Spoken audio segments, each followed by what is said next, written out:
Great mark, fella. Great flinders. Here they come, ladies and gentlemen. Chasing the 2021 Mortlock Shield. Now, this one here will just go in your pocket if I could. Yeah. Now, I'm a bit worried about this. What are we going to say? We don't know what we're going to Well, do. You've done this. Did you ever play Mortlock Shield, Brian? Only a couple of times. A couple of times. What years? Who's that? Brian Trelaw. That is Brian Trelaw. Gets a dusting. 1956 was my first one. The wet year. Yeah. 1956, the wettest winter in a lifetime on Eyre Peninsula. Rainfall recordings of over 30 inches or 750 millimetres, with a particularly wet May, June, July period put the south end of Cummins under flood. Heavy rains in the hills east of Cummins caused Pilner Creek to overflow and flood into the town. And then just a couple or so after that, and a few association games, but I wasn't quite good enough to be. Well, it's not so much about that, but the Mortlock Shield, it was big, Yes. wasn't it? Wasn't it huge? And we used to have the netball courts were That's right. next to the. And isn't it true that you used to do a march round and the netballs Yes. used to be in it Yes. too? Yes. We used to march, go for a long weekend and march, have a procession down the streets. And Great fun. yeah, great fun. Because that's the thing about Mortlock, it's a great big gathering of country people. Yeah. And then you'd march all around the street at Mortlock and then go into the oval and march with the footballers. You'd all march together around the oval and yeah, it was great. It is a gathering, an annual gathering for the country people. From us? Yeah. Yeah. Oh, definitely. All the peninsula turns up in Lincoln for the long weekend in June and they have a huge party. That party was more important than the footy. We used to go down and play footy, but you'd have a few hangovers, I can tell you, next morning. That's right. Where did you stay when you come down? Central Guest House, you know, the silo. Now, we don't, the Central Guest House isn't there anymore. I know, they knocked it down. Yeah, that was a big guest house. It was. And a lot of country people stayed there. Yeah, the Far West all stayed there. You always stayed there. Yeah. So who was your team manager? Oh, I reckon Jim Betts from Sojourner. I reckon he was a manager. Oh, that's right, because Sojourner, The Far West was Mirror Bay League and the Far West League. There was 8 teams, I suppose, combined there. So who were they? Smoky Bay? No, there'd have been Kurraby, Bookerby, Penang and Charib in the 4 Far West sides. Then I'm not quite sure about Sojourner. Been Sojourner, Thevenard, and I think Muddy Muckler had a team, and they might have had Carrawa too. Charra? Charra, no, that was. Oh no, that's Charra's south of. Charra was in Penang there. So yeah. So they had quite a big area to pick from. Yeah, some of them used to go crook down Lincoln Highway. Picked from bloody Sojourner to the Narrabri, but I said, well, there's hardly anybody living there anyway. That's right, a lot of open space, wasn't there? Yeah, there was. Yeah. So, and Ernie didn't play, did he? No. I can't think of who else was there. Bettses, they played? Yeah, there would have been some Bettses. Shippers, they were pretty good. It's not. Sheep Wilmington. Oh, and the Warmingtons too. Yeah. Over Sheep Morgan, he's sat up, he gets a kick away. Fuge now has it, but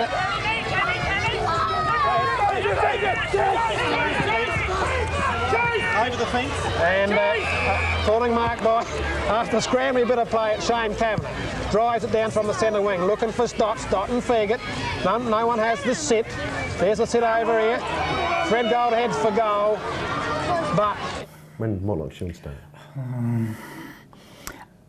They had funny Mortlock Shields to start off with, didn't they?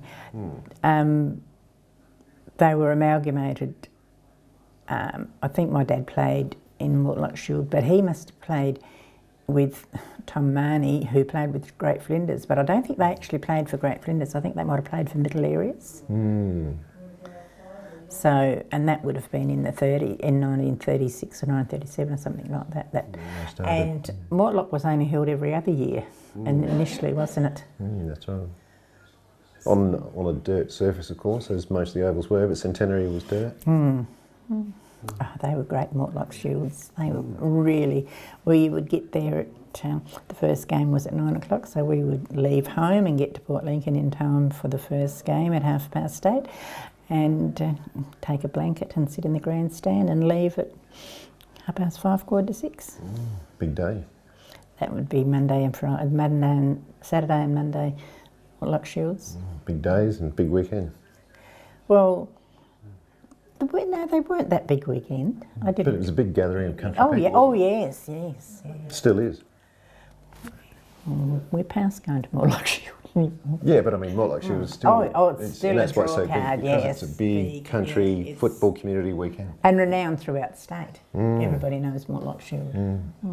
That's right. Ackroyd Films, people, for professional video production. There's nothing wrong with ordinary video, it's just very ordinary. 8 cameras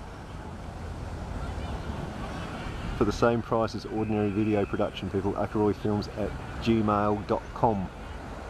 0423 882 343. As you see on the screen, Ackroyd Films.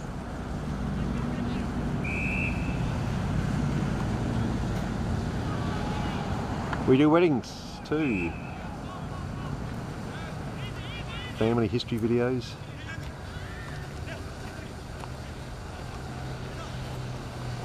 Weddings, parties, anything. Better than anyone else. As seen on BBC TV. Thanks very much to Bendigo Bank, fantastic sponsors of Mortlock Shield.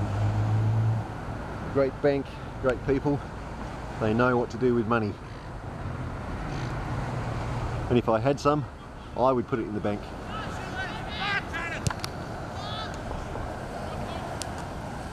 Great mark, well done fella.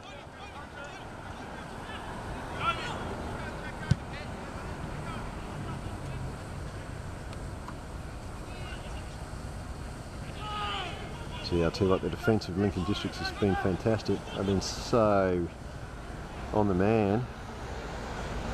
Just really good disciplined defence. Unusually good sides these, for Port Lincoln sides. Not famous for taking the Mortlock Shield very seriously. This year though, they are absolutely red hot. Good to see. Footy's back, people.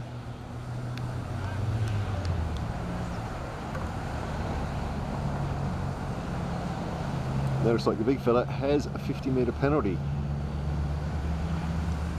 What are you going to do with it, Spog?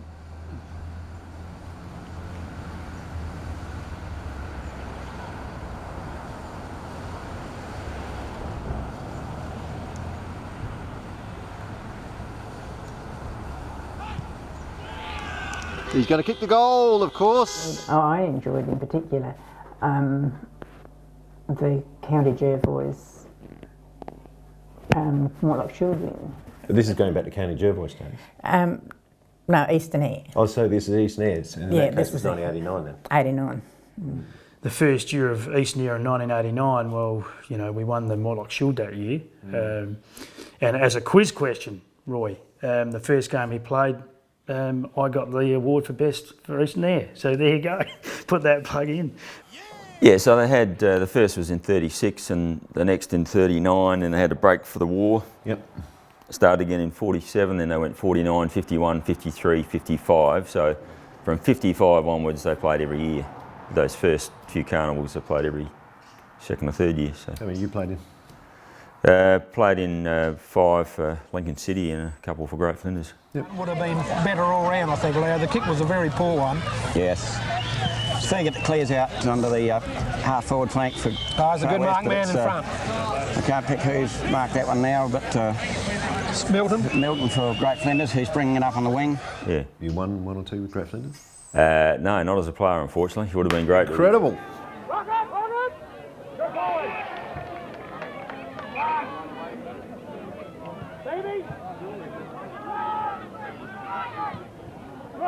Good football, you guys. That was probably our best chance. Great 86, yeah. Yeah, nice leg on him. Yeah, bang. Yeah, so it's a good start, isn't it? And I mean, this is a time, this is probably the one time I laugh and have a bit of a joke. with my Great Flinders friends about this is the time they were just Flinders. They weren't great for 1 year because they did dominate, you know, and there were a lot of before and after. And they dominated this comp, this Mortlock, and this during the 80s, you know, from 83 through to 89. Great Flinders, yeah. We only ever beat them a couple of times in my career. Yeah. I think an interesting year was in 84. We'd won in 83, and then, you know, the talk was, well, you hadn't played Great Flinders, so you hadn't really won the Mortlock Shield. That was the talk back in the time. Yeah. So if you didn't beat Great Flinders back in that time, and who had dominated, and rightly so, they dominated the competition, there was that feeling, oh, you've just played, you know, the easier teams, and that's why you just got the luck of the draw.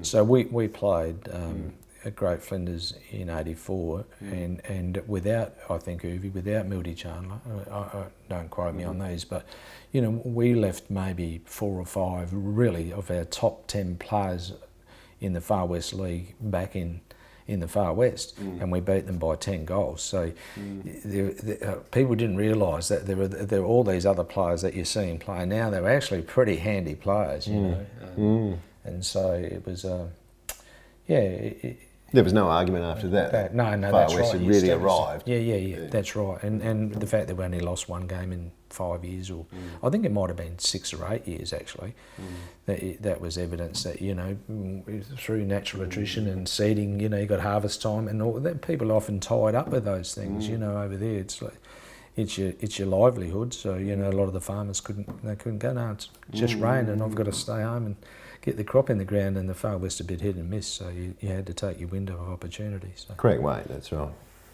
Well, we've just witnessed a great finish to the 1986 Mortlock Shield, a tremendous game. I have with me here the coaches of both sides. First of all, Joe Blacker from Great Flinders. Commiserations, Joe. It was a great game. Your fellas put in a great performance. Where do you think you perhaps lost the game? Thanks, Leo. Well, we definitely lost in the first quarter, I thought. They had a lot better approach. They wanted to get the ball more than what we did in the first quarter, and 5 goals up to nothing in the first 10 minutes, that helped a hell of a lot. Yeah, Mortlock's always a shorter game. Yep. So it was really important that you had a good start. Yeah. Congratulations to Fish, and we knew the Far West boys come down with an attitude like we had, I thought, and a great game for the crowd. Thought Uwe was always going to make a difference. He's a big man. That's right. He's a big A bit of a change come over the game in the last 5 minutes, and I believe the change as far as Far West is concerned is Oisman just had to go for a spell into the full forward area. It's brought Stott into the ruck, and immediately Flinders have gained their centre set, the centre bounces. Yes, and as we said earlier in the match, getting away from centre is all important. Thought Uwe was always going to make a difference. So strong around the ground, takes those marks, and we had probably 2 on him where we might have been more important to perhaps run our men forward. We tried to attack more today, but I think our blokes waited a bit and tried to let thought the ball would come to them more than them go and get it. But great battling game, I thought, by our blokes again, and I don't like this. I've done this twice now, two years in a row, and I tell you, Fisher will bloody be in here again next year. Never mind, third time lucky perhaps, Joe. Yeah, you're right. Now, Tim Fisher, the coach of the winning side of Far West. Congratulations, Tim. You must be very proud of the way your boys performed today.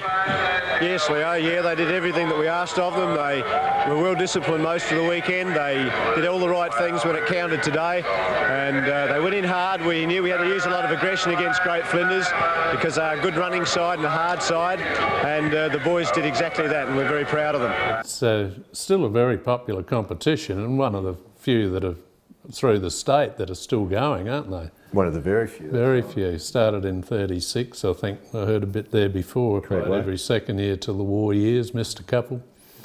Yeah. It's just about the backbone of EP footy at the higher level, you know, as far as sport. From all of our peninsula over one centre competition. That's right. No. Obviously, you take the Mortlock pretty seriously. Yeah. You filming? Yeah. Oh, you're filming all this? Yeah, I mean, what was your impression when you first came over and encountered Mortlock? Oh, well, mate, I'd sort of hadn't played association football since 1984 over on Kangaroo Island. So I'd sort of been out of it for a fair while playing football in Adelaide, and then came over here and was lucky enough to get involved in an EP side that year and Mortlock, and I loved playing all that sort of stuff because I remember it from when I was a kid playing. And mate, couldn't wait to get involved. And just because you get to play with a different group of guys, it's a step up in the level of football, and you want to test yourself all the time. And I was old by that stage, but mate, I just loved being part of all that sort of stuff. Good mark, fella. Lincoln City look interested in winning this, don't you, boys? Great grab.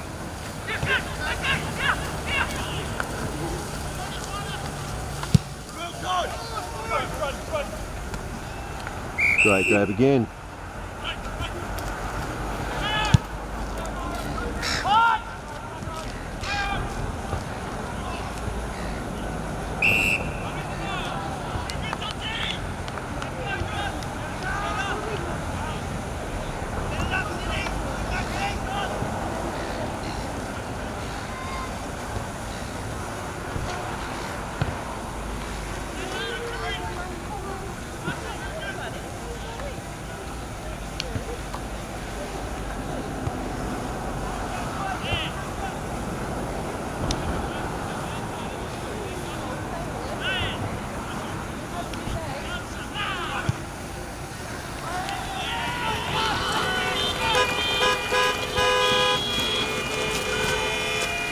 Support, especially from a couple of clubs, is really good. From one's a little bit disappointing, and that's a bit of a Port Lincoln thing. I've had this conversation with a lot of people, a couple of Great Flinders people a couple of weeks ago about the level of commitment with those guys up there. Like they try harder.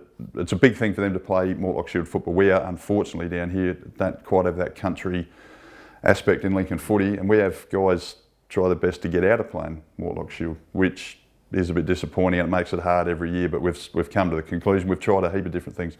We've tried the old, okay, if you don't commit to Mortlock, no matter, it might be your dad's 50th or your parents' anniversary or whatever, if you don't commit yourself to Mortlock, you get suspended for a game or two. That didn't work, it was all too hard. And now we've got a core group of players that really want to play, and then we play a heap of kids. And 2017 was very similar when we did win it, and we went down that path, and we'll just continue to do that. If guys don't want to play, well, it's waste of time trying to make them.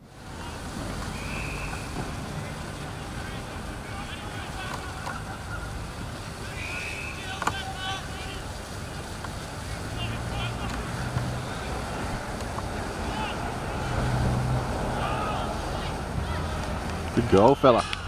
Great goal, Lincoln City. Gee, the lads have got their tails up.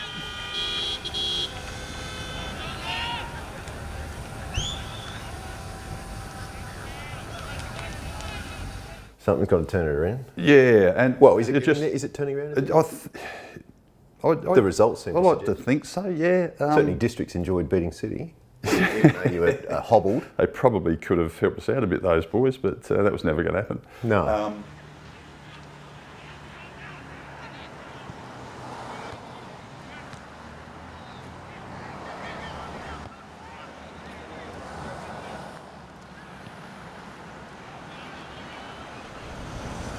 Oh, and there's a great grab from a little bloke who can play footy.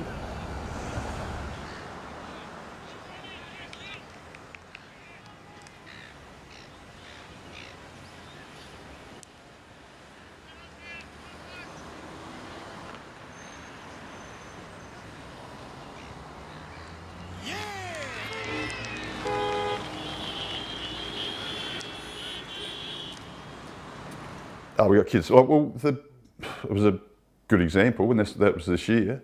We played Great Flinders. They had 3 under 21s, and we had 13. Mm.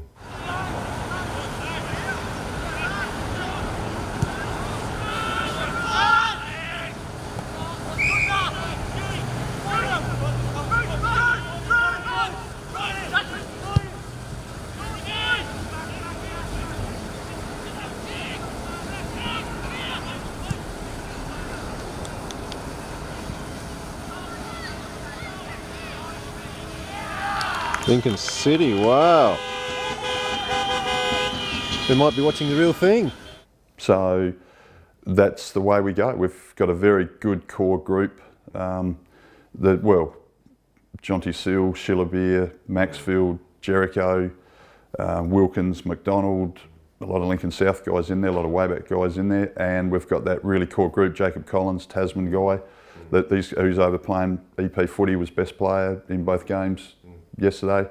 These guys that want to play and want to test themselves. We just don't, there was another half dozen guys I would have loved to have running around, but... let's hope they man up and turn up next year. Oh, you'd like to think so. You try a number of different things to try and get these guys to play, but if they don't want to, you can't make them. We're better off having a 17-year-old kid running around that's going to get something out of it and really wants to be there. Oh, good mark, fella. Oh, is he? Yep. We had some really good teams, Lincoln City, but the commitment wasn't always there from the players, unfortunately. But we had some good teams. I mean, when you... Not in Port Lincoln, that's right. He's short again to John Hastings. Playing around with it a bit here, but they're getting away with it at the moment because they've got the numbers at the ball. Michael Baldock. Oh, and a lovely mark by Michael Baldock. Really concentrated there. He'll be on a very acute angle here. I reckon he'll look to pass off. That was quite a difficult mark as the ball was swirling around in the air there. He had to really keep his eye on it. He'll have the wind against him a bit, but he's going to have a go at it. Oh, it looks like he's kicked that too. He has too. That's a good effort. Wayback's had some powerful teams, Lincoln South and Tasmans, but we just didn't gel together. I mean, it means more to country people than probably city people, doesn't it? Lincoln people. Oh, yeah. Well, I think it's a tradition more so. Well, certainly for us up the country, it means a lot. I can't really speak for the Port Lincoln people, but... Well, it's one of the things that KC talks about in this film. Tell me about playing Mortlock. Yeah, I love playing Mortlock, but I always said you should always try and play in the best football available, and away from club footy, Mortlock is. Then the next level is obviously make the EP side. But there's lots of people in Port Lincoln, and Johnny can vouch for this, is that a lot of people don't want to play Mortlock. And I never get that because I always wanted to play Mortlock because it was the best football available. You always try and play in the best competition you can. And Mortlock was.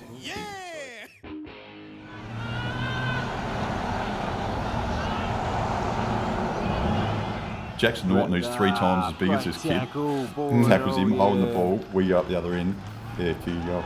And then a kid just come off the boundary. You just put him on, takes a grab. This Jemai Craig. Yeah, 5 points to the good. Tackles him, holding the ball. We go up the other end. Kid just come off the boundary. We just put him on, takes a grab. This Jemai Craig. And that's another good mark. Yeah. Well, mate, he's come on 2 seconds prior to taking that mark. Bangs up there, he must get on his bike. Oh, what a screamer. Great mark, young fella. There we go. So that's him here, the guy that took the mark. Oh, Lincoln South. Oh, they're 5 points up. Will they go 11 points up? He's on the left. He'd been on for all of 10 seconds. Takes a mark and kicks that goal. What a goal. What a mark, what a goal, what a passage of football. Ladies and gentlemen, the 2021 Mortlock Shield is alive. You always try and play in the best competition you can. Mortlock. Good lad. You're under pressure, don't worry about it. Get back and pick up a man.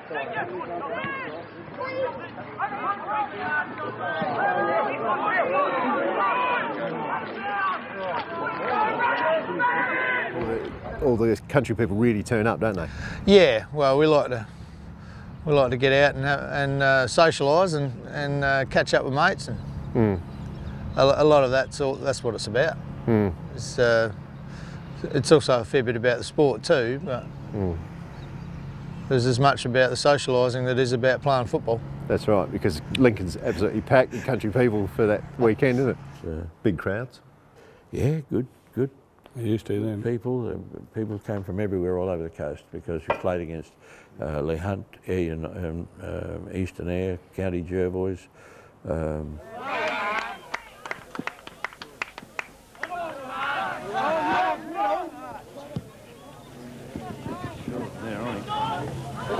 What about those Mortlock Shield carnivals? They were pretty big crowds. Oh yes, 3,000 or 4,000 people. Big crowds. Yes. And of course, before the start of the carnival, each team would walk around the oval, wouldn't they, with their banner? Yeah. Yep. Yes. I recall one Mortlock Shield especially more than others because I had so much success in it. And on the Saturday, Lincoln won their game on the Saturday against Cummins or Lee Hunt or Eastnere. Anyway, on the Monday, their best player was half forward flank on me.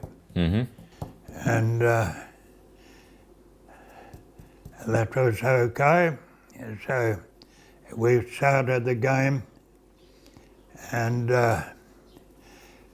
as best player on Saturday, I expected a bit of extra work coming his way at flank. And whether our team prevented that a bit, he got a bit frustrated, and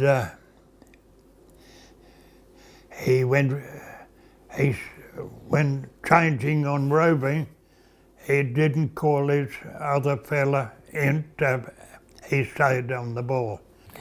And so that meant I had a vacant posse, and I just delighted on it because I'd read the play and they'd go into attack, but I could see it coming and I'd intercept, and from half-back flank run through centre, and I could put it to Dig Custer at full forward. Goal. Where did that come? But came from Butch. Ah.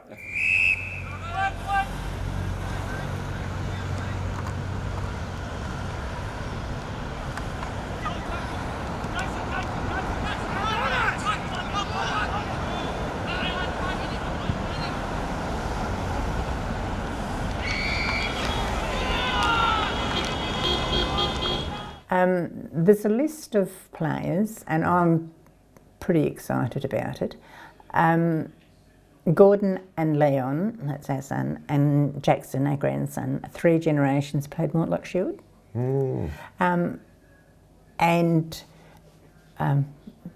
There would be Doug Cant and Mark Cant and James Cant. They've all played Mortlock Shield, but there's not a lot, but there would be a few families from Kimber districts, the Kimber Leagues, that have played 3 generations at Mortlock Shield. Smothered. Waylon Drew in trouble. On the ball. Jakey Sampson's kicked wide here to Jacko Joyce running off half back. Jacko's chipped in. Good grab by Joe O'Brien, he's away. Kick to Chandler May.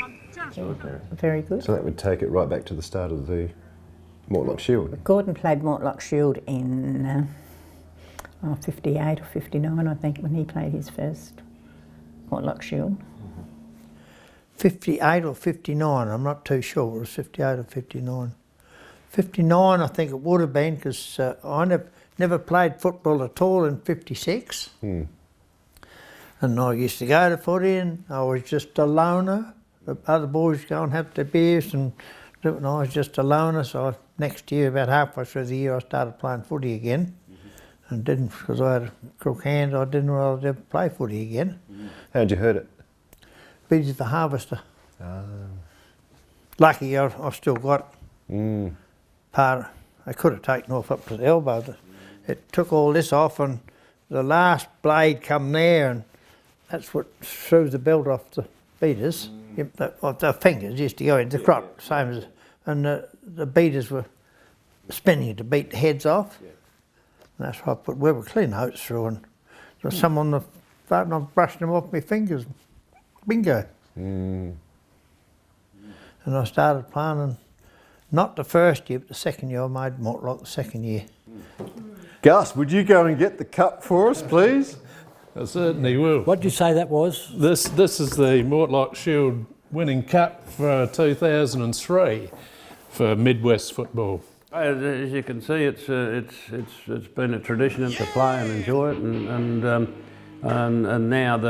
now in my capacity within the Bendigo Bank or the Port Lincoln Community Bank, where we've supported and sponsored the Mortlock Shield, it just seems to me to be a natural progression that we do that. Gets it on fairly quickly, kicks it in the man on the mark. Picked up by Dallas Keane, kicks the ball high in the air. Dale Elliott competing. Nice spoil by Matt Foster there, but Midwest has taken over here. Britt Grokey. Handball's infield to Kim Newton, who's looking for Trevor May, who's streaming up the other side wing. Yeah, it was good vision there too. Handball's on to John Hastings. They're teammates, they know where each other get. Hastings and it's another kicks goal. Truly. Well, two quick goals there by Midwest. Which brings us to the visit from Don. Yeah.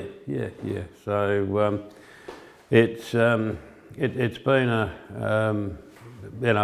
we've been sponsors now. I think this is our we've certainly done 3, or I think it's 4. I beg your pardon, and it's been just a terrific relationship. And when, as you say, when Don McSweeney came into my office one morning, and he'd had an appointment, and he just said, "Phil, I think we've got the perfect match in heaven for the Mortlock Shield." And I looked at him and I thought, well, gee whiz, let's sit down and talk about it. And well, it was a but that was McSweeney. That was what he did, and he was straight up, front up, and he said, "I can have the rest of the committee here this afternoon to talk about this."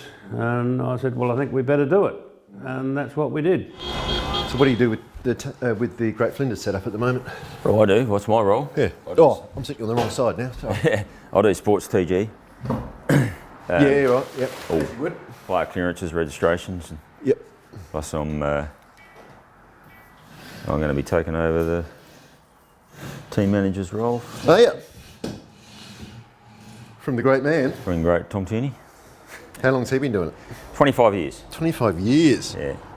For great Flinders, and quite a few years at EP. Yep. He's a great man, isn't he? He's been a good on and off field contributor, hasn't he? Hasn't he? Well, yes, because you arrived over here what year? 1976. And played in your first Mortlock. I had to wait 2 weeks to be residentially qualified in those days. So even though you've been transferred in your business, these days you'd be able to play straight away. But back then you had to wait 2 weeks to stop bringing people in. And how was it? The standard. Well, the Mortlock, the Shield, the crowd, the atmosphere. Yeah, good. Yeah.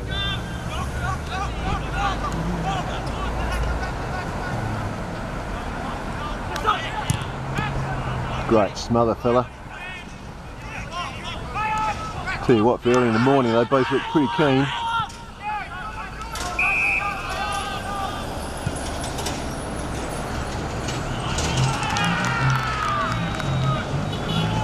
Great Flinders off the mark. Watch out, people. We get pretty good crowds in, and it was a esteemed sort of carnival for Eyre Peninsula. Yeah, and such a big social occasion for all the country folk from up the peninsula. Yeah, so I've had a hell of a lot to do with it since then. Well, this year's my 25th year as team manager. I was a selector. I coached them in 80. We left Lincoln and went to Great Flinders in 1981. Yeah. In 1982, I coached the Great Flinders side to won the Mortlock Shield. Incredibly long career. The Great Flinders is, of course, the most successful Mortlock Shield. Yeah, they've won on an average of about 1 out of every 3 years, I think. Why is that? Well, I think they play, because they're proud to be part of it. They don't like some of the Lincoln teams could have been a bit stronger some years, in my opinion, if everybody was available. Some of them, they come up with a mystery injury or something because they're not getting paid money on that weekend, so they come up with something wrong, which is sometimes I doubt. But our blokes are mad keen to play. They play for the jumper, and our top, like in Lincoln, you've got more numbers. More people, so you're probably your second 10 in your team are a bit stronger than the last 10 in our side, but our top 10 come up with just as good a side. It certainly meant a lot, certainly in the time that I played. Very fortunate to be a part of it in that period. I think it may have fallen away a little. The tradition's still there. I think we're the hunted most years. We've won a few of these splits, so we're very proud of winning these, and we they give me shit behind me. We're very proud of winning them, and we put our best foot forward to win these carnivals. I mean, I remember back when I first started, we'd get 35 or 40 blokes rock up to training. So to get in the team, was a big thing back then. And there was a fair bit of importance placed on it by the clubs, and for it to be supported. Well, it still is, and of course, Great Flinders had another win this year. Yeah. Elliot Claxton, he's in trouble. Umpire calls play on. Ball comes out now. Out to Bobby Rakawasa. He's looking out wide. Trying to find out here. Oh, good spoil. Oh, great, the ball wasn't a mark, but he calls play on. Player there in Noel. Noel gets it forward. Berger can't take the mark. Comes over the back to Great Flinders. Now on to Xavier Watson. Watson gets on his wrong foot, on his right. Kicks it out looking for and finding. That looks like Murphy from me from here. Matt Dyer. Oh, Matt Dyer is it? Okay, Matt Dyer now. Looking. Goes forward onto his left foot. Oh, lovely long kick to centre wing. Up they go. Great mark. Jordan Hind, great mark. Plays on quickly. Which wasn't the biggest surprise in the world because it's Great Flinders. No. Yeah, well, Great Flinders have been, over the years, have been the team that everybody loves to beat. Yeah, which doesn't happen very often. Well, I mean, it does. Everybody has their time in the sun. But everyone gets up for the Great Flinders game. It was certainly something that I noticed, that everybody loved to play Great Flinders and beat them. Yeah. So that was something that we knew, and that sort of spurred us on to play, Yeah, all that bit hard, and you won it like 13 times or something. Yeah, I don't know, Roy. Something like that. It might be more. I'm not good with figures, but certainly in the time that I played, we won our fair share. Yeah, always strong. In fact, the strongest league, of course, in Mortlock. Great Flinders, by far. Yeah, they've always tackled it seriously. Thanks very much, boys. Good on you. Is this going to be on the news? No, probably not in the news, but we're making a movie, so you'll probably be helping us make a movie here. How's that? How'd you go in those early Mortlock? Oh, I was just an ordinary footballer. No. I'm talking about the team. We were competitive, but it wasn't until 1963 that we knocked off Great Flinders that the team really decided that we were pretty good. Because everyone likes to knock off Great Flinders. They did it more than any other. And still actually, but of course we didn't win the Shield that year anyway because. But you're still talking about beating Great Flinders that year. Yeah, we still talk about that. That was the highlight. We're all down the pub having a few lemonades. Of course, afterwards we thought, we'd won the Mortlock Shield. He didn't do too bad. His father was a very good footballer, apparently. Jack. Yeah. And Jack's brother was better again. I think he was down at, so I believe. And his dad used to talk about him.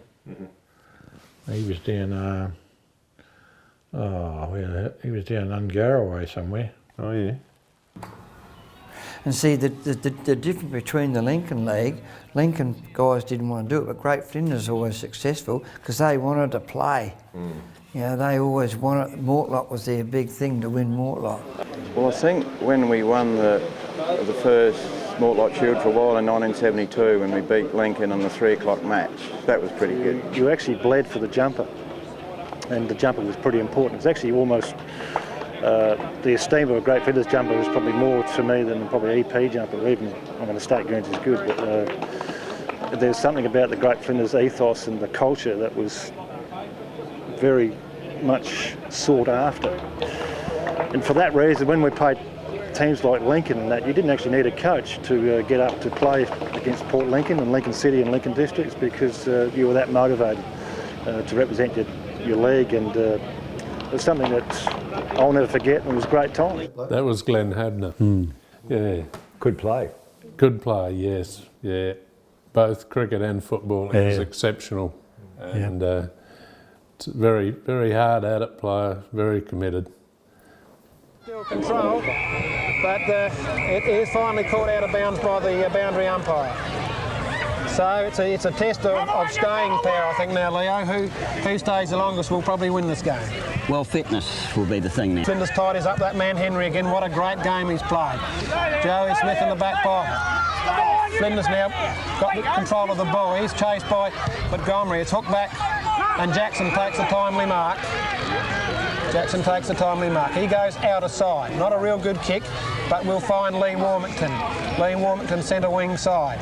Down the flank he goes, finds Fujo. Fujo's a quick runner, but only a one-sided player. Puts the ball out in front and runs after again, goes over the top, runs after it again, punches it on, but to no avail as Flinders now tidies up in defence. Pulled away by Flinders into the centre, Glenn Habner now. Glenn Habner will drive to the centre half forward position and is going to find. Everyone was a star when I first started playing. There was the Darlitzers, Warners, there were the Greens from Kapini. I looked up to all the guys I played with, and like they said before, Mortlock's about pride in your association and pride in your teammates, and it didn't matter who you played for. Everyone played for their association back then. That meant a real lot. So I think the people that have gone before us have given us the reputation. And it's up to the modern players today to keep that reputation. That's what it's all about there. He's, well, an indecisive bounce there, but it's Beard, the handball's over, but no, nobody can really clear it there until eventually a quick kick by Far West comes in the direction of there, and it's out to Milton on the wing, who left foots it up out wide, and Beard's in that direction, but couldn't quite hold it. Just didn't make that yard was necessary, but eventually it's over to Milton, a handball over to Pearson, and Pearson a quick cross to centre in the way of Kim Green, and Kim went off the ground after a very heavy head-high tackle in the first few minutes of the game, and he could make the distance from there, but that breeze is holding it up, but over the back behind, and definitely a great Flinders mark, and I can't pick it at this stage, but it's Cameron, I think. Oh, he hasn't turned around, but I think it could be Proctor in there. I can't even see the number. And we've been reasonably successful in recent times as well, but we have been successful, and other leagues hate us because we've been successful and want to beat us, and I think that makes us even more determined to be a strong team against these opposition. So that's what I think. Ron, I'll start in the earlier years. That bloke, you've probably seen it where Ron pans back and you're revealed to be doing the interviewings, which is great. Yeah, talking about Joe, he was a raw-bone kid when he first started, and always had natural ability. But that's why you had to be in this one, because you did the interviewing in that one. Yeah. And I wanted to use your footage, so you had to be in this one as well. If you shake hands with him now, you need a bloody baseball glove to get your hand out of it. He's got a big, strong hand, and that's obviously how he attacked the footy. He's always a good, honest player. Sometimes his kicking left a bit to be desired, but he was always a good focal point and a fantastic team man. And it was good to have Joe on our side, that's for sure. I'd rather be playing with him than against him, that's for sure. Let's have a listen to him. I'll start in the earlier years. By all reports, Slim and Tom Marnie and Harold Lauby, Cyril Greenshields. Harold Lauby in particular was apparently an outstanding player and had all the skills. Rusty Pedler was another one that was apparently very high. Vin on a wing, guys of that ilk, of that quality. One of the top footballers on East Peninsula was Maury Hughes.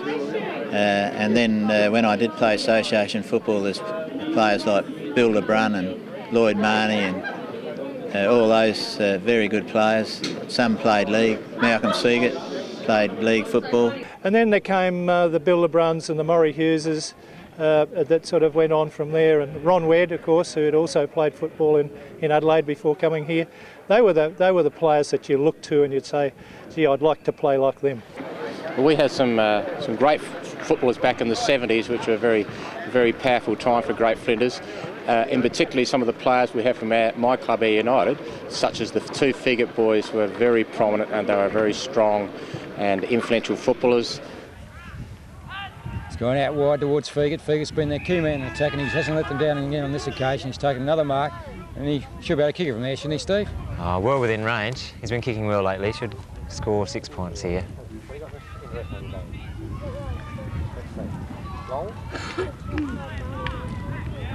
Lines it up with a drop punt. Looks pretty straight. He hasn't let us down on this occasion. Tell me about the Great Flinders players that you played against. The great players.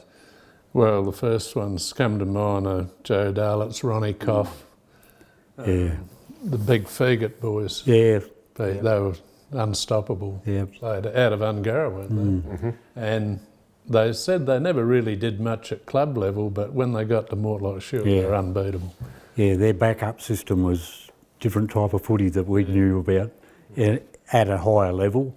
Yeah, and they just kept bringing the ball back in all the time. Had a loose player or player system go. I used to get the two rovers, Tony Pedler and Peter Fitzgerald, out of the back pocket, and they give me a run and dance, I tell you. Some good players down there, boy. You probably only mention a few, but there's heaps of them. Remember guys like Blondie Blacker, who was a ruckman. I was his 2IC. Naturally, Peter Fitzgerald is a magnificent player to ruck too. He was a rover. Honky Hetzel, can't remember his first name. He was very good. He came from Block. There's another guy I admired was Robin Chalmers from Block. Kick from full back out to the centre pretty regularly. Then the Pedler boys, Dagwood, TP and Happy. Sorry, I'm using nicknames. That's how I remember them. Ron Coff, another very, very good player who won a lot of awards, to name a few. And then yourself, Joe, you came along just right at the end and pinched my number. But yeah, there was some great times, and we played through a very lucrative time with Great Flinders in the 70s, and I think we broke the drought in 1972 from 13-year drought. So yeah, I was very proud and honoured to play on that side. When Air United first came in, they had some magnificent players, the two Figate boys, Stephen Gray. They were wonderful footballers, and that we had some good times against them. And it was always good to play with them in a Great Flinders Guernsey as well. But I guess you've won so many. Yeah, well, they had the stat in their yesterday's budget, didn't they? Like shields, 54 shields that they've played in, or carnivals, or 70 odd. It started in the 30s, didn't it? But they didn't always. 36, sorry. Yeah, 1986 I played, and that was the 50-year anniversary. On this occasion, it's Milton who puts Great Flinders into attack. But, and a great mark at centre half back by Smith, the back pocket. I have to say that in the era that I played in, there was a lot of players who I think were quite capable of playing league football, but in those days there was no money or no way. You had to get your own way to Adelaide. So the standard of country footy, I think, was pretty high. And I used to enjoy, I was playing centre half back, and I used to love playing against United Yolanda when Keith Smith was playing. He's one of the best country footballers that I've ever ran into, and he was a great pleasure to stand him because he was a gentleman. After the game, he always used to say, well done if I had a day on, but I did enjoy playing against Keith. And then, of course, playing with Cummins, Slip Laurie, who didn't play until he was 22 years of age. When he was in the services, he had a kick and came back, and he had a long career. He played well for quite a long while. He was a very good footballer, represented Great Flinders many times, and I think Slip rated pretty high. Bill LeBrun, probably one of the best rovers I've seen around. I think Bill was just outstanding. Ron Coff. And Ron Coff and early days Bob Fuss. I really look forward to playing with the Ramblers Football Club players in the association games because we were always on the losing end in the club, but when it came to the Great Flinders, it was a joy to play with the Peddlers from full back right through the game, and so the ruckman. Peter Fitzgerald was a brilliant player, and Bob Fuss at centre half back. So it was a joy to play with all of those players. I could name quite a few, really. There was blokes like Colin Kay, Rodney Green, just off the top of my head. Danny Hughes went on to AFL. John Fitzgerald, the tennis player. John Fitzgerald was a very skilled footballer as a junior. He could have played Mortlock Shield on his ear. He was so skillful. Peter Fitz was a champion, probably one of the more natural footballers, very fair. That's probably why he won 4 male medals. Guys like Kim Green, Neil Carr come to mind, Joe Darlitz, Ian Proctor. Over the 15, 16 years that I played Mortlock, the best players would be too hard to mention, but Jeff Phelps, Neil Carr and Peter Beard were probably the biggest influences on me when I first started out playing. But half-back flank, Neil Carr in possession again, dummies a handball over, turns back on left flag, goes to centre half forward. Well, probably it was always good to go and watch Ron Coff play, and the Figates when they were playing earlier on. Spike Speed was another one, and Mo Marnie from out of Kapini, and Billy LeBrun. Who were some of the great names from Great Flinders there? Well, I remember Joe Darlitz, he's a friend of mine. And, incredible player. Yeah. Incredible for EP. Yeah, and then you had like Peter Fitz, who won 4 male medals in their comp. He was a great player. Great rambler. And I just think they had so many. A guy I went to school with at Sacred Heart, Mark Malcolm, played there as well. He played quite a bit of reserves, I think, for Port Adelaide. So Milky, he was a great player. And Wayne Walker, Wayne's left leg foot right to the full forward line. Mark Malcolm in front will get a kick for pulling back off the ball. Broken Hill are getting the ball down to their full forward line but falling down badly. They've had several chances to score but been unable to break through the strong Eyre Peninsula defence. There were too many, all those Ramblers players there, the Cars and there was just so many. And there'd be your Bill LeBruns, Maury Hughes, Slip Laurie, Keith Smith. Well, the two that come to my mind first always when I think about this are Keith Smith and Rusty Pedler. Keith's time was just a little bit before Rusty, but not much. And they had different styles. Keith had a galloping kind of a run. He doesn't have a very pretty kick, but he made up for all of that with determination. Whereas Rusty was the ultimate athlete, well-built, fast. Back in Dad's days, he always talked about the big guys. Ron Wedd was one that he always mentioned. Slip Laurie, another one. Back in my day, when did I start? 84 through to the early 90s. There was the likes of Neil Flynn Carr, very good.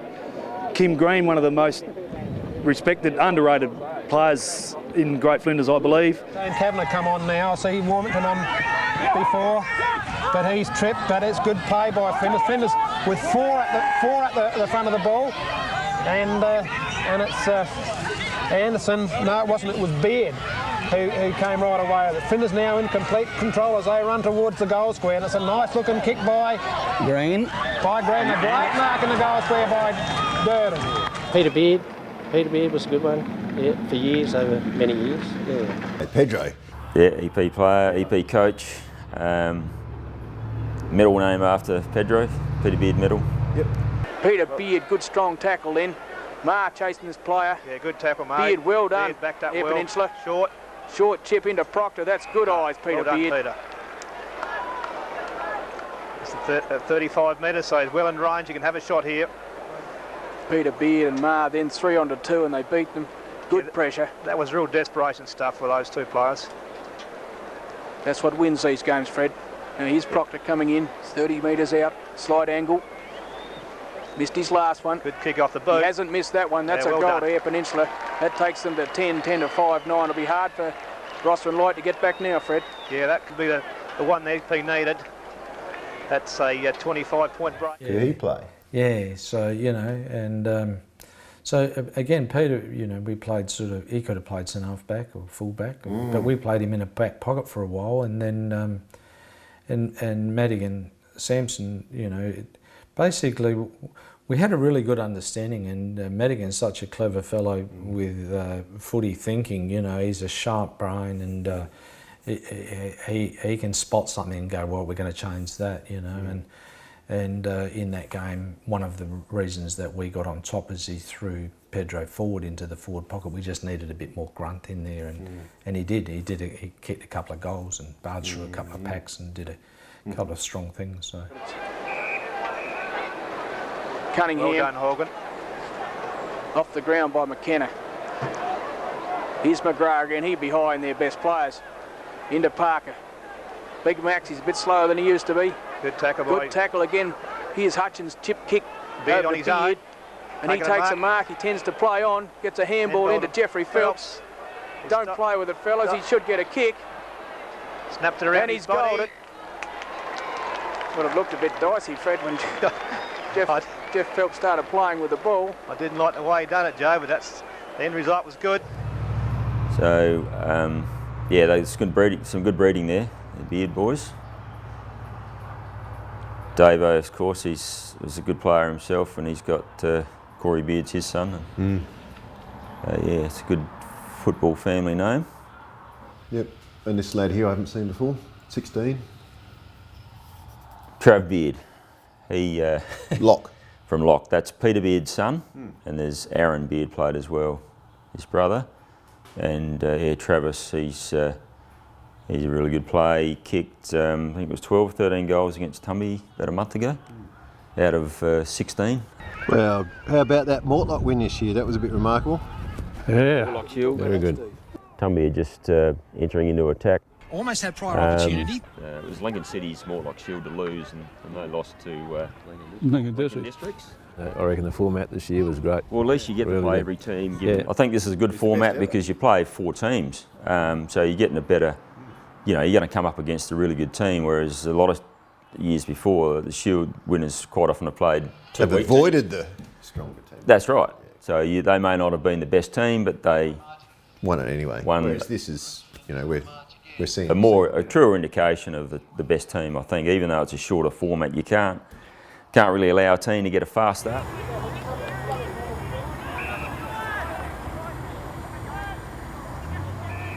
And that's Jericho, another Woodner lad. That now at Waybacks goes pretty well.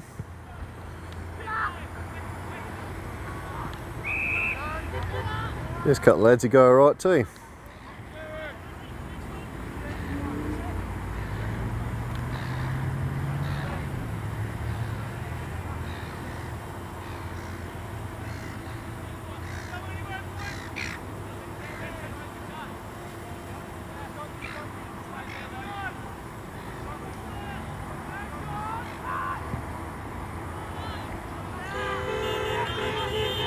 But just while we're talking about Mortlock, let's just have a little bit of a look at one of the cameras from yesterday, which is on there.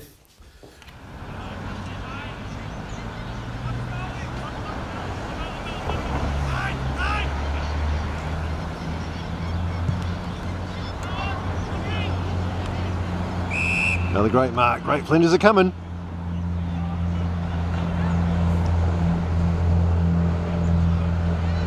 They occasionally get beaten, they never lose.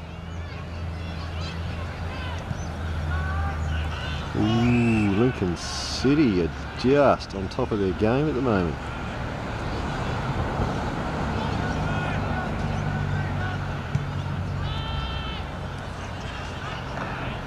Oh, great mark. Certainly this is a great game of footy, ladies and gentlemen. Great advertisement for Mortlock Shield and the game.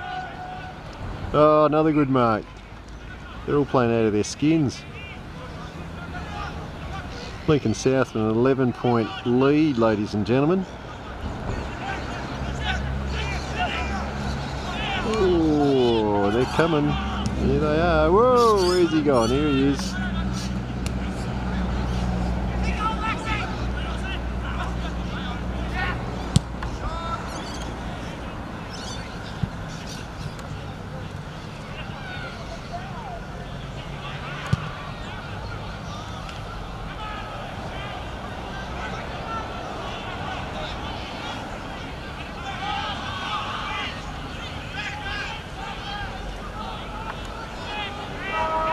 Oh, and they've done it too. Look at that, ladies and gentlemen. That is an upset. Terrific football by Lincoln City. And ladies and gentlemen, that is a great game of football. Steve Milton, what do you reckon?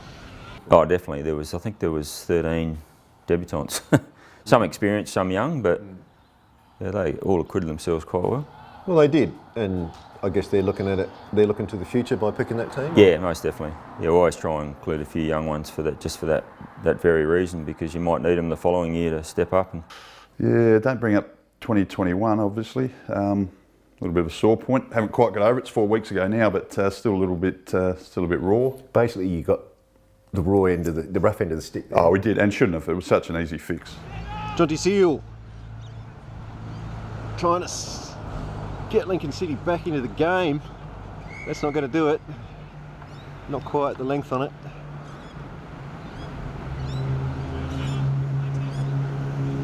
Just looking flat, Lincoln City.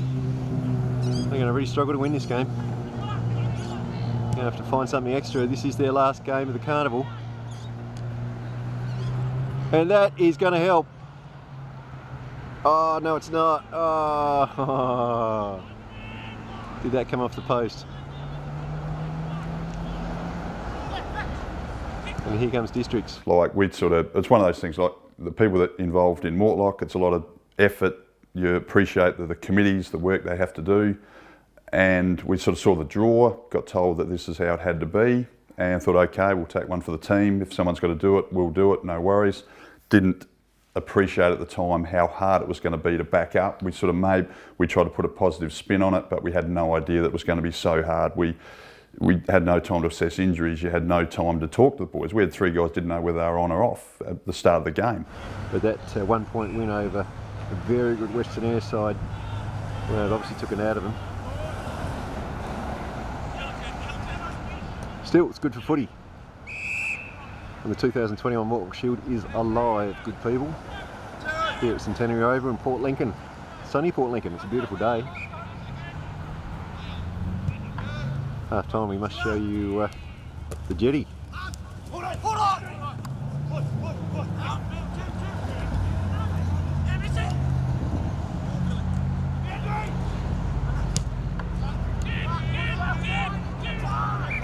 Jet Wolford, he's very mobile. Generally a pretty good kick. Look at that. Oh, cut off well. Oh, here we go. Lincoln City really need this. The game needs this.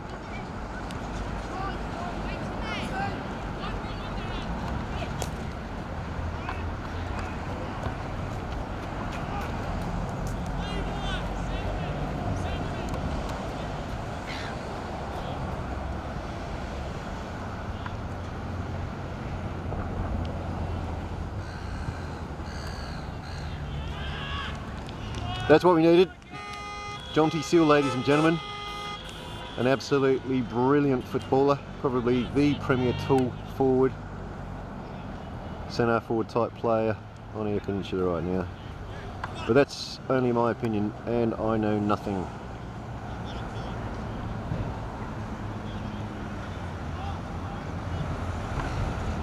And it's like playing a game of footy, getting to half time, one side goes off, and then you take on another one. And it's such an easy fix.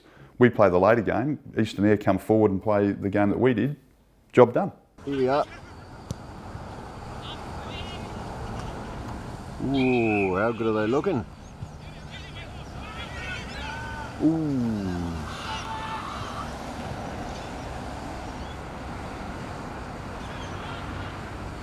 Lincoln Districts come back in again. They'd love to spoil the city party.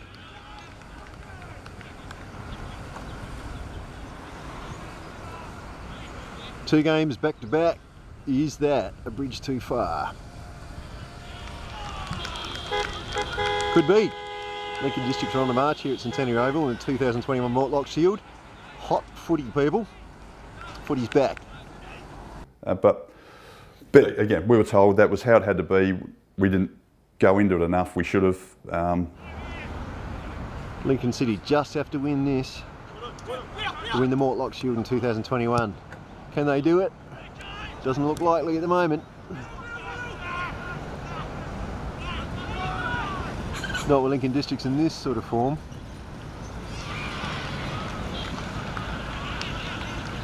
This bloke can really play. He's had a great carnival.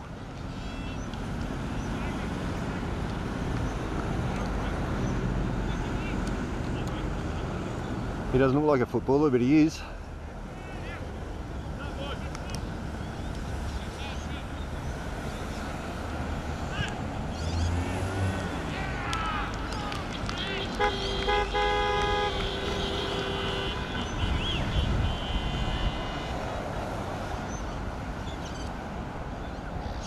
He's doing great things for Lincoln Districts in this carnival, my goodness. 5 goals 4 to 1 goal 8. 220-minute halves. This is looking very, very difficult for Lincoln City here. It's highly unlikely they're going to win the Shield off their own boot. They're going to have to rely on someone to do them a favour today. Our fault for not making a bit of a bigger deal out of it, but yeah, again, you just try and do the right thing by the competition. You took one for the team and it was good for footy. Yeah, yeah. Ooh. There goes one of the form players of the Port Lincoln competition. Jackson Bennett. Sejuna lad. Oh, and there's a goal for Lincoln Districts. Well done, boys. They are looking terrific. And Lincoln City are causing Big Sticks a little heartache right now. How do you feel, Sticks? What were you thinking right now? 4 goals 1 to 1 point. The lads are leg weary. They've just played a game. They've just beaten a very, very good Western Air side by 1 point and then come straight into this game. Districts are just all over them at the moment. They're certainly looking very fresh and very keen. And not saying that we play the last game and we win, but it just levels the playing field up a bit. We play Lincoln Districts after they've played a game. You don't know how they're going to go with injuries. We've got a bit of time to get ourselves sorted out. And not saying at all that we win the last game, but it just would have levelled it up and made it, yeah, we'll never know. So, but they'll probably tweak that next year. And this wasn't a whinge at all. I've been in touch with the league and just sort of said, look, this is, from our perspective, disappointing that that's the way it unfolded. Didn't have to be that way, just making sure that in future no one else has to go through. And they have what we had to. I'll make sure it doesn't happen again either. Yeah. And I've had the Mortlock committee's got back to me. Yeah, and it doesn't change what's happened, obviously. But you'll take that one to the grave, unfortunately. But but it was an exciting weekend. Oh, it was a good weekend. Yeah, I'd sort of and the format basically with everyone playing everyone worked well. Yeah. Yeah, I thoroughly enjoyed it this year. I reckon the format this year was great. Well, at least you get to play every team, given that there was no. And they got to go from go to like start to finish. They're on their go. Yep.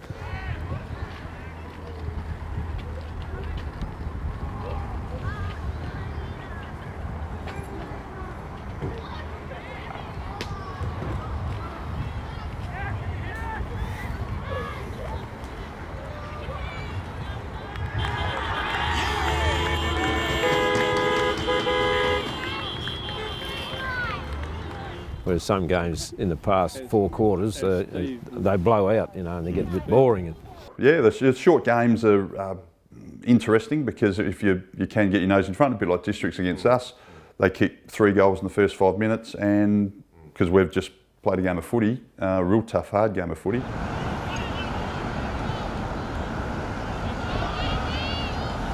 Great mark, fella.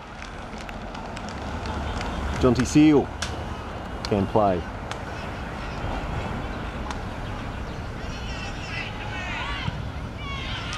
Great goal! Watch out, people. It's hard work. So the short games are hard. A bigger game, you've sort of got time to maybe get yourself back into it a bit.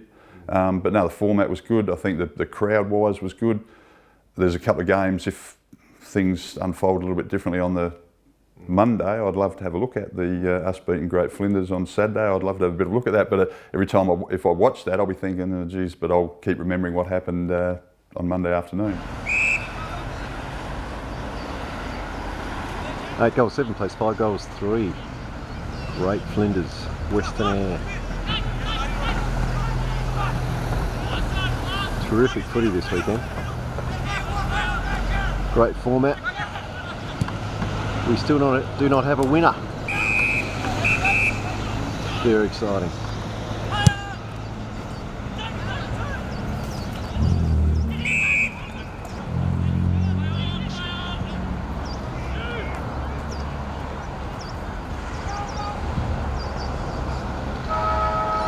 There it is. Great win by Great Flinders. And I would say they are right in the hunt.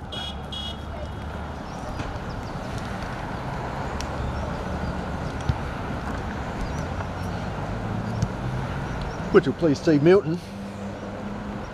He was a little disappointed, the great man, with the numbers that he saw Saturday.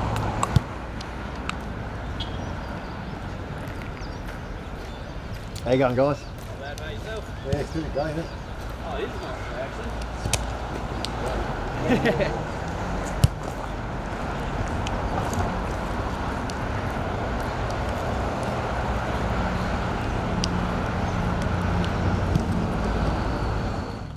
And our coach, who's already out here, Michael Maggot Curtis, and the runner, Walker, David McFarlane.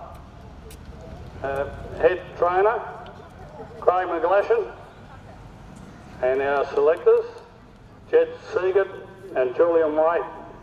I think it's nearly 100 years, isn't it, they've been going. I think they've won roughly one out of every 3. Yeah, well, 1936 is actually the first year. But yeah. And of course they didn't play every year when they first started. Yeah. There was a break with the war, but I think what we're up to now, Roy, about 75 Mortlock Shields or something like that. So yeah, they won about one every 3. Yeah, it's 3 years. Right, right. 29 wins for Great Flinders. 29. 29. So who'd you play for in 86? You would have played for Lincoln City? No, Great Flinders. Oh, you played for Great Flinders in 86? Great Flinders, yeah. That was my first carnival. Which I've got footage of course. Yeah, I think we had to beat, it was a virtual grand final. We were matched up against Far West in the last game on Monday. It was a great game. And Far West got you? They did. They had an awesome team. They had an awesome team. Yeah, they had Tony Marr and Huey Oysterman, Ricky Miller, Kim Nisbet. But in the meantime, it's Flinders grabbed one out of centre, but it's Jack Miller bursting from the back pocket. He goes out to Lee Warmington, and perhaps Far West can sense something happening for him as they go down the outer side. But it's 22 for. It's Seagate to kick that one back into the full forward area, and here's another mark by Miller. Both Miller boys have played reasonably well in the back pocket. I think Far West's better player would still be Miller in the back pocket. So I think I'm coaching this game in 86 and watching for the man. That's Darryl Monty. That's Brett Kavanagh picked it up. He's a very good marking winger. You know, he was about 6'1". There's Big Irvie going there. Whoops. Yeah. And number 10. Horry Warmington, see, like Horry is Sheep Warmington's brother. He's been, so he's a left footer, but a back pocket player, and you know, he's a stalwart of the Western United Footy Club. But a great player, He was one of those guys who was a great club man and a great club player, but also very handy at this level, you know, and that's where a lot of people that are underrated, you know, don't realise, you know, that playing him, he was going to always give a good account of himself. You know, he would be there and put his body on the line, really. So. And Sheep was great. Yeah, Sheep played EP around this time, you know, and got up. It was close to your best player, to be honest. Often, yeah. And he was absolutely fantastic. Yeah. Oh, he played a lot of years. He played about, I reckon he played 12 to 16 carnivals. Number 10, once again, he's playing a good game today. Warmington, he's a centre-half forward, handball on. Yeah, well, he was always one of our best players, like in Far West and through EP. He got played a lot of games. Oh, look, the numbers. And he's still umpiring. You know, he was umpiring that game with Wirrala before. Up she goes again. Sheep Warmington. Oh, Otis gets a good tap. Slips it back in there, inside the 50, and it's all tucked up. Dylan Cabot with the ball. Wrapped up. We got Otis and Kelch. Yeah, wrestling hard, down to Cam Mont. It comes down, out comes Liam. No, Adam Hurrell again. Geez, he's lifted. Didn't go for the required. Comes out the streaky. Cam Mont gets the ball There's out. that wide, big play here. Oh, big hip and shoulder. Big hip and shoulder. Kelce comes up, he's a bit slow. He looked at him too. Yeah, he got the good knock there. He did. And we end up with a ball up. Yeah, there's a lot of Rooster supporters getting a bit volatile up down there about the umpiring. Yeah, they are, yes. Yeah, you can't blame the umpies, it's a grand final. There you go, Dylan Mont. Oh, he's caught with that one. A beautiful tackle by Liam Newton. And the Rooster Army are on fire here. They finally get one. So yeah, no, Sheep is a great player too, and there's another brother in that family, Greg Warmington. He was also a great player. He played sort of centre half forward and forward, and he got injured quite a bit. So. Yeah. Hold him there.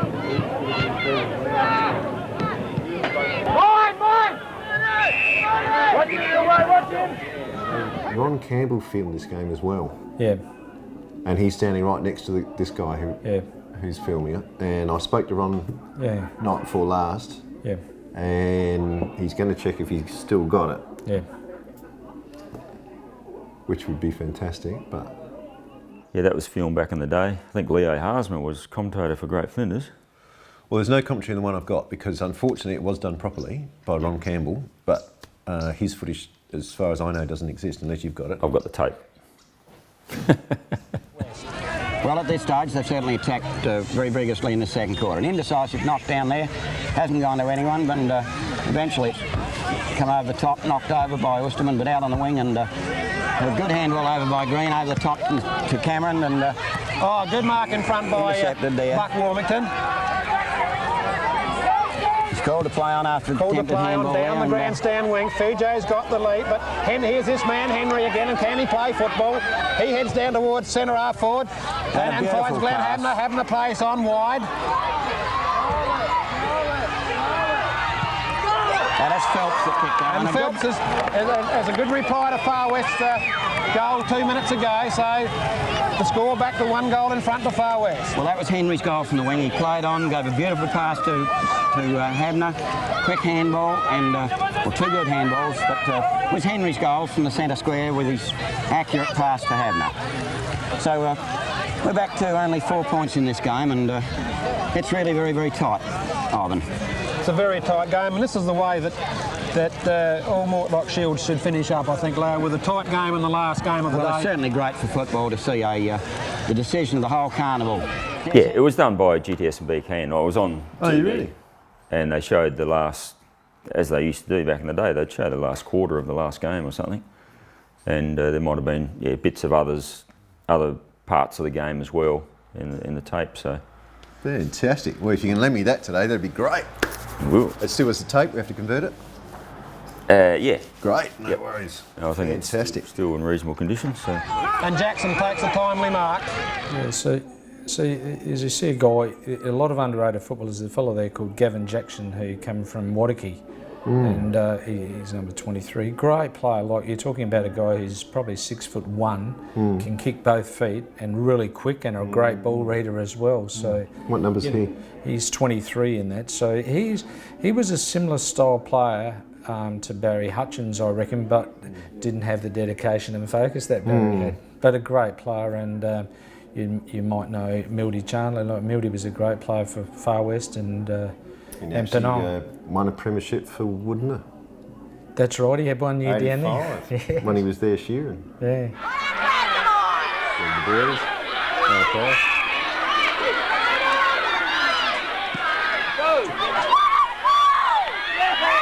Still.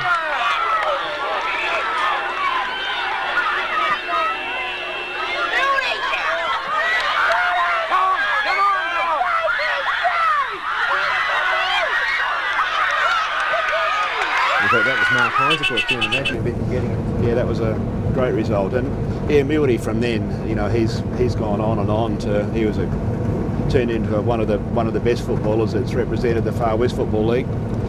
He's won numerous Moa medals up there. He's represented Far West in inter-association. He's represented, he's been a member of the Air Peninsula sides. He's coached. No, he's turned into be a great footballer of Mildy, and we're so lucky that we had him for 1 year. Yeah, and got a premiership out of him. Yeah.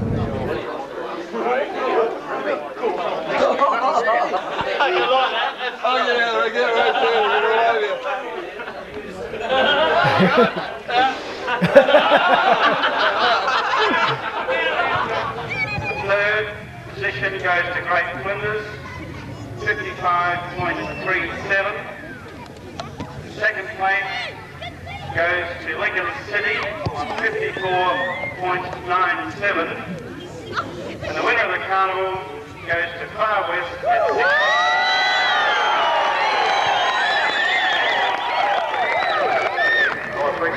It has been a great weekend. To these blokes here, we must say thank you.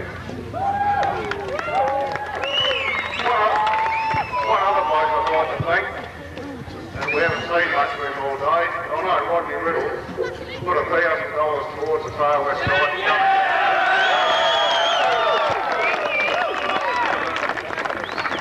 And a lot of thanks must go to Rodney Riddle. That probably helped you win the shield.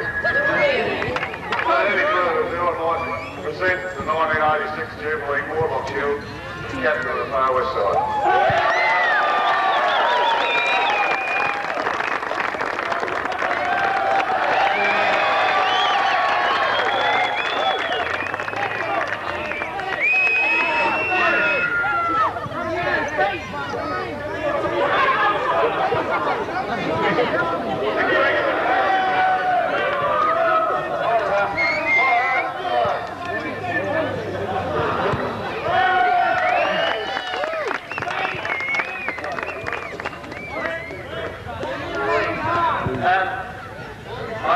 I do feel a bit of a foster here. Our captain and vice captain were injured on Saturday, and a couple of us had to fill in for today. I'd also like to thank the last thing up on his words and thank Rodney Riddle, because his $1,000 has gone a long way into winning this year, and that's one person I'd like to thank. And I'd like to thank Tim Fisher, our coach. He's done a great job. And the rest of the boys have done a really good job. He had a big game, didn't he? In fact, he played EP this year. Darramonti? Yeah, he played EP against Broken Hill. That's right, at Woodner. That's right, he did. And this is probably the game that probably got him into the side, probably. Yeah. Same year. Yeah. You've got to be fucking positive. Come on, fellas. Come on, fellas. Come on, fellas. It's going to be worth it if we win. Come on. Up to the half-back flank. Pack of players up. Man in front is Darryl Montgomery. Up to the centre wing. McKenna from behind takes a well-judged mark, plays on quickly onto his left foot, comes up to Peter Durden. What about Tony Marr? Was he? Oh, legend. Oh, he's a legend. Yeah, yeah. So just quickly, do you remember how Marty got involved with EP? Well, he played Mortlock as a raw, like 15-year-old or something. I remember having to stand him in his first game down there, and he only stayed one, and he went off to, I think, to Teachers College, played for Torrens over there, and then come back teaching to Sejourner, and then become captain coach of Far West, and that led to, because he's such a great leader, you know, Don McSweeney said, this is the man we want at the front of EP.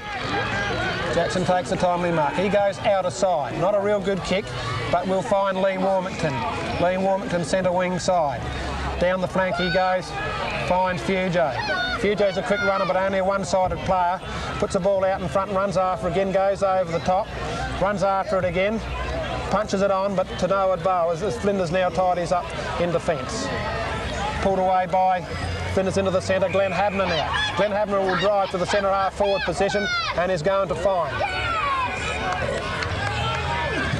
Well, Pearson plays on there in the direction of Henry, and Henry gets it. mark in front of goals. Well, when I say in front of goals, no, it would be a good 40 metres out. And the distance probably a little bit too far for Henry.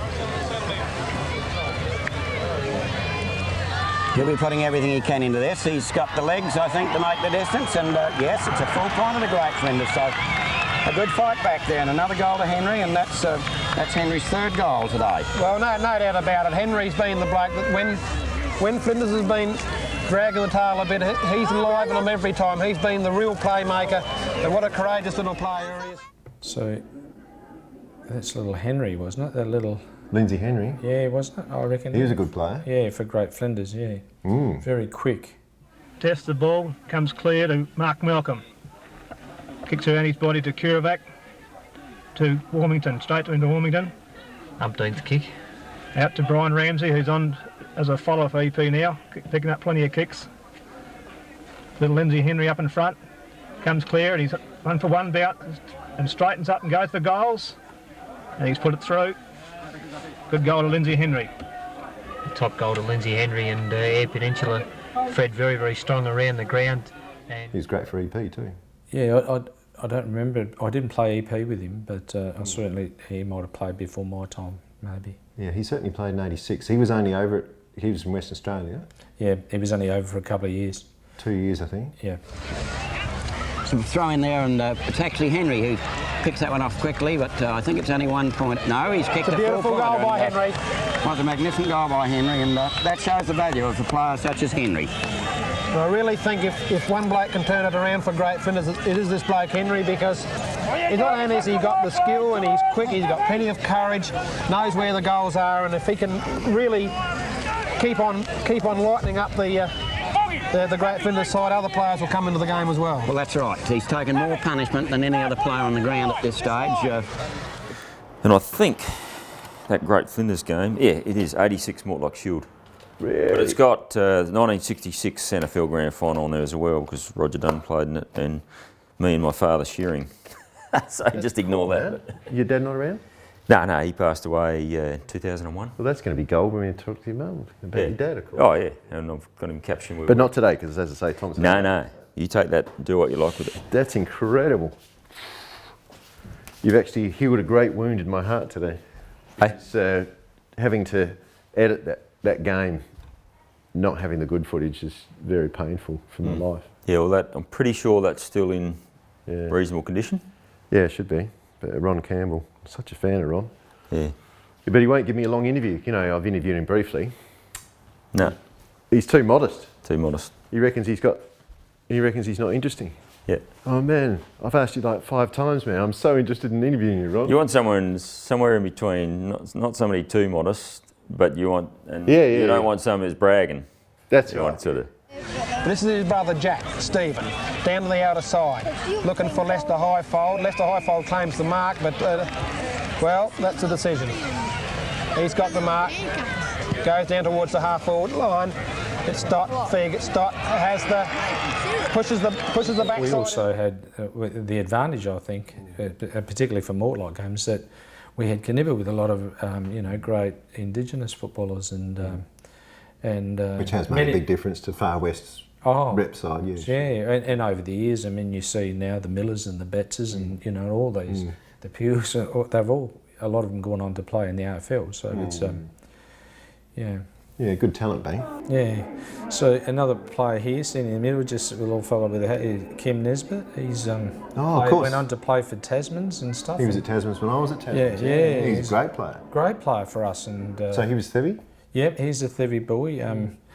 I don't know if it was this year, but one of the years down at Mortlock, we had, I think we had 11 players from Centenary playing in the side, so you virtually had our team. I remember the 3 from Westies, but that understanding having a team sometimes helps when you go to this next level, because you all know each other. You know how hard a person's going to commit at a contest. And where they're going to be. And and that sort of stuff. So that's Kim there, yeah. I'm sure. And he was a great footballer, He won a male medal, I think, didn't he? No, but he probably should have, He was, they talk about the inside player. He was the ultimate inside player. He's a carpet layer. He's just strong across the shoulders and quick too. So he would just go in and just brute strength, grab the ball and bring it out, And great way. and a lot of us just, including myself, just hovered around the outside. He'll get it for us. I think you tended to motor around and motor around and motor through and pick up your kicks that way. You take your turns. I don't think you stopped. Nesbitt trying to burst through, picks up, goes nowhere, knocked on by Pickett to the outer. So they had an awesome team. You probably played EP with Kim Nesbitt too, probably. No, he didn't play in that one. So the one I played was... He played the previous year. Sorry? He played in 86? No, he did. Sorry, he played in 87 at Broken Hill. He played in that game. Yep, okay. That's where I first met him. To full forward. Control well by the player there. Back to Ramsey. A rush kick up to McKenna will be in charge. Takes an easy mark. The running player is Malcolm. Out the handball comes out. He turns back on his right leg. Goes up to the centre. He's got Graham Phillips on his own. Steadies the play up onto Henry. He'll be run down. No, he breaks clear. He's got takes one bounce. Now two bounces. Now it goes to full forward. Kelsh McDonald up. Oh, and Nesbitt ducks him behind and takes an easy mark on his chest. That was too easy, Fred. McDonald edged out Kelsh, but standing behind was Nesbitt, and he took an easy chest mark, and he's got a great opportunity to post another goal for Eyre Peninsula. And then the following year, I'm doing pre-season with Tasmans. He's running laps. So what are you doing? He said, I'm playing for Tasmans this year. So fantastic. Yeah, it was pretty awesome. It's grabbed by Reynolds Road from the Australian handball straight to him. Mallee Park player, picked up by Milton. It was called play on by the umpire. It's a tall one. Miller tried to mark. It was knocked down onto the ground again. It's picked up by Tasmans. Tasmans still in there. It's picked up again by Lewis, who handball straight to Nesbitt. Nesbitt goes into a goal and has kicked Tasman's second goal. It's now 2-1 to a goal. I'm sorry, 2-1 to 1 point. Yeah, actually I was wrong. The first time we got, I really met him was close up because we had a collision in that game, just a hip and shoulder or a bump, and he actually went off. To the outer sides, a lot of mistakes being made now. Nesbitt goes down hard in front of the trend. Fugay, he goes up towards goal with a great big screw punt. 2 or 3 blokes flying, but nobody's able to control it. Looks a bit high, but no. What have we got there? So as I say, we after 55 they played every year. And actually, have you met John Gascoigne? You would have, because met him. Yeah. No, I haven't. Might have spoken to him on the phone, but you probably should, because he's Far West guy, isn't he? Yeah. Yeah. Yeah. All been into the history of it as you are, and he's obviously done a lot of good work. Power of work. They've obviously introduced another. This goes to 88, and then there's another edition that there is, covers the current years. Yeah. Which is fantastic to look through. Some real good history there. Have you seen that? Yeah, I have actually. There's another one. Yeah. I let it at Ross Borlow's. It gets into all that sort of stuff. Ripper. There's some bloody research in that, I tell you. Yeah. But you are the godfather, I must say, as someone who is a bit of a footy facts obsessive. You are the godfather, John. Yeah. It's an interest I've always had. Well, of course, the Hunt book, I believe, was your first. Yeah. That was really only a trial. It was badly printed, badly written, done on a typewriter. Who printed it? Through a recorder. No, Wyland News. But it's a great read, though. It's not badly written, and this was your first. Yeah, I had. I've written 10 altogether.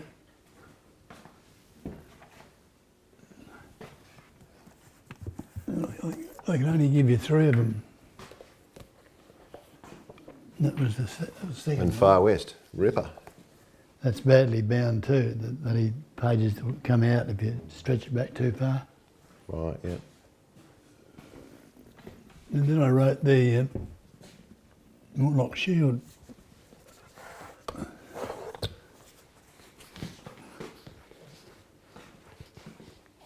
That's the Mortlock Shield. I had some hard covers done. Fantastic. Half a dozen of them. This is what the new one tomorrow will look like. Oh, Ripper. It'll look very similar to that. else do we do?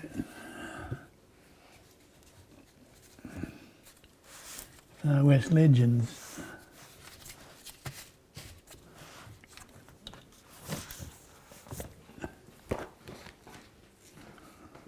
That was the last one I did.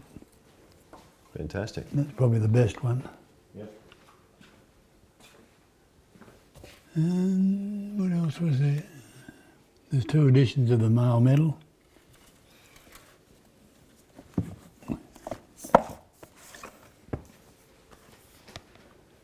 I've got this one there. That's Aboriginal footy on Eyre Peninsula. Yep. Yep, which I got there. Which changed the game, didn't it? Yeah.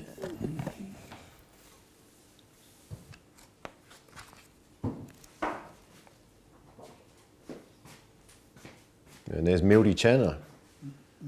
Mildy Chandler, who certainly was part of the Widner United story, or the Widner story, sorry. Far West Tennis. Really, Far West Tennis as well. My goodness, you're a machine. And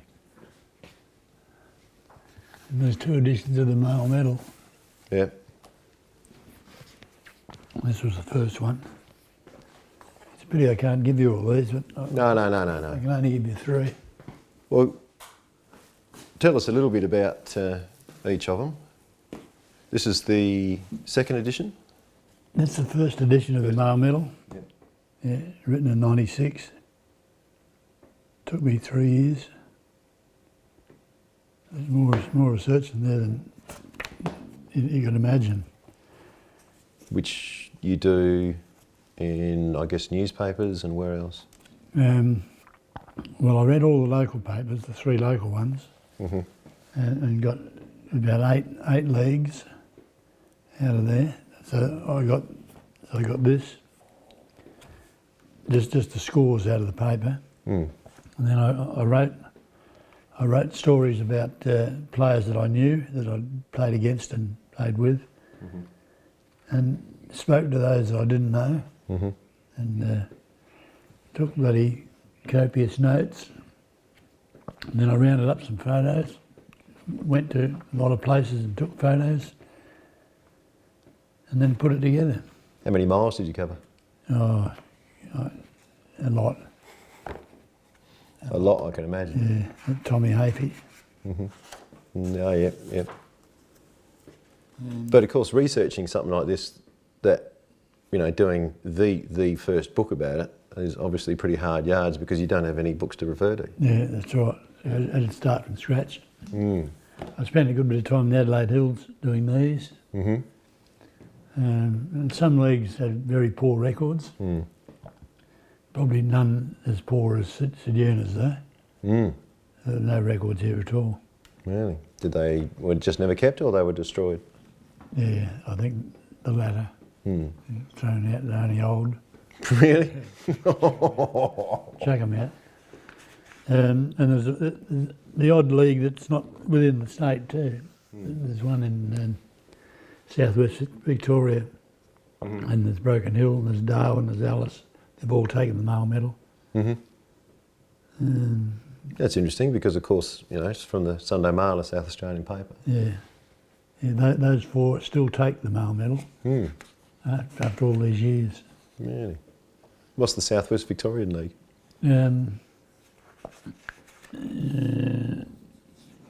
Memory goes after a while.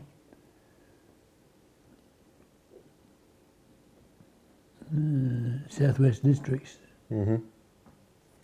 Balmoral, around Balmoral. Yeah, that's interesting.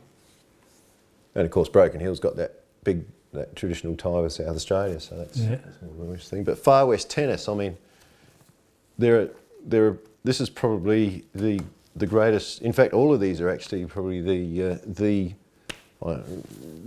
last word on on these sort of facts and figures, really. Well, no one else has written anything. Yeah, so pretty much puts you sort of up there on your own, mate. Yeah. It doesn't do me much good at times either.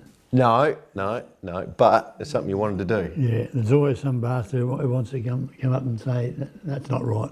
That's not right. Yep. But I've got over that now. Is there anything stopping them going to do their own book?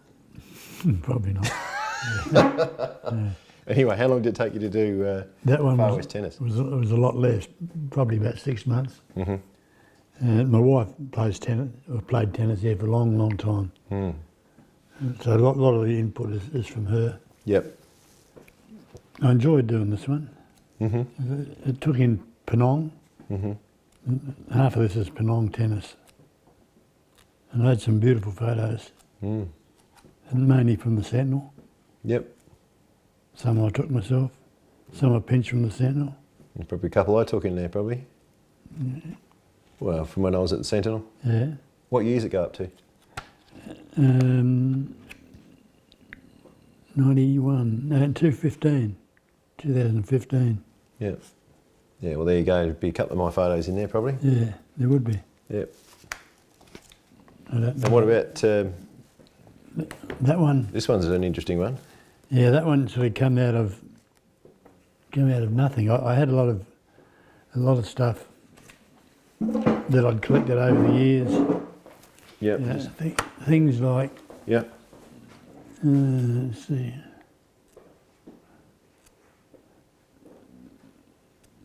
Things like...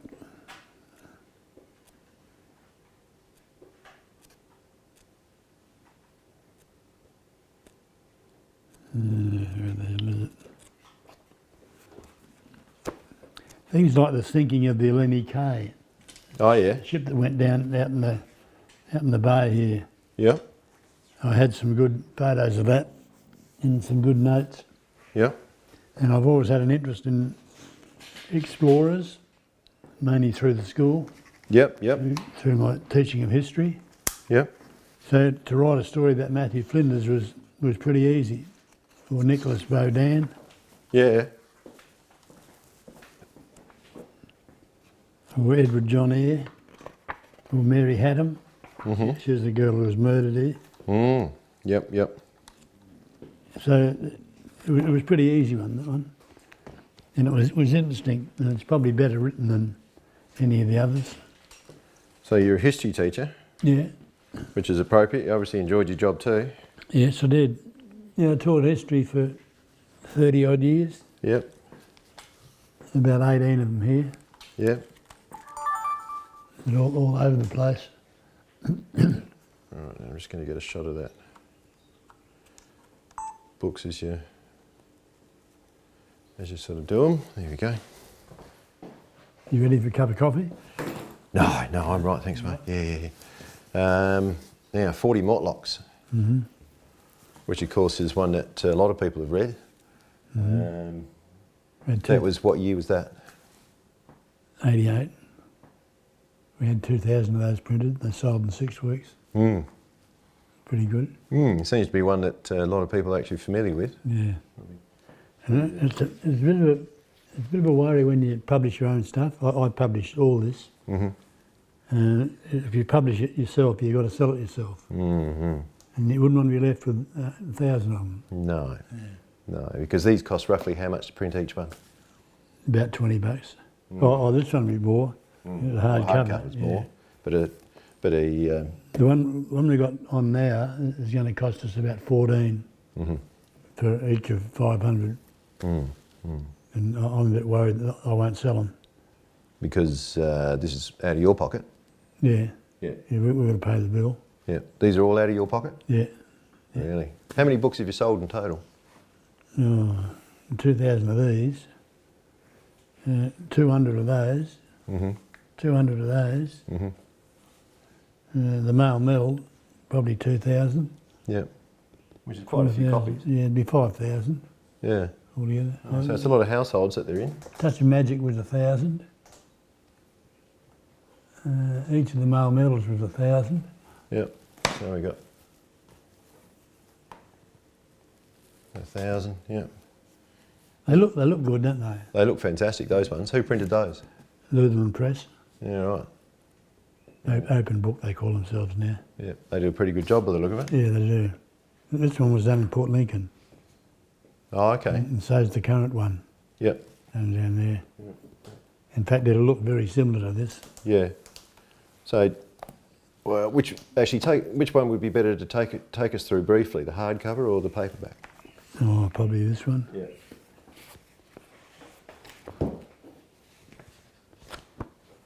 Because this is because of course they started playing on dirt, I think. The first Mortlocks. No, I think it would have been grass. Would have been grass? Yeah. Whereabouts did they first play? Centenary. It's always been Centenary. Always Centenary. Always, yeah. Was the fact that they were building Centenary in part responsible for them starting the carnival, or what was the genesis of it? I don't really know. I actually did know, but I've forgotten. That's all right. It's probably in the book. Yeah, well, it would be. It would be in the book. Yeah. Thanks very much. Legend. Good. All right, good. Thanks very much. Good on you, Roy. You're a legend. That was very relaxing. That's right. That's why we like to do it. I now, like grab that. Off you. Oh, sorry, mate. You're all right. Yeah, well, I'll grab that. Yeah, well, there you go. Well, that's the way it's got to be. That's where you get good material.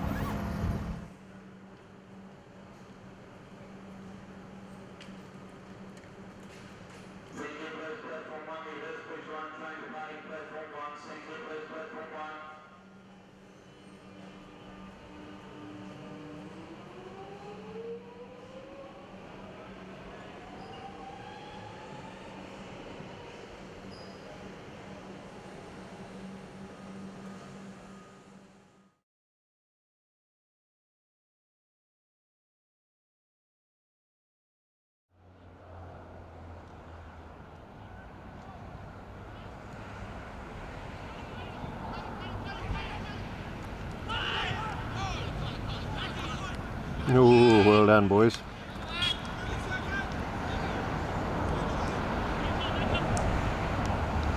Yeah, look, they deserve to win this, Great Flinders. Brilliant football on the Monday. Played good footy on the Saturday. Brilliant on the Monday. 7 goals, 7 they lead at the moment to 4 goals, 3. They are going to extend that.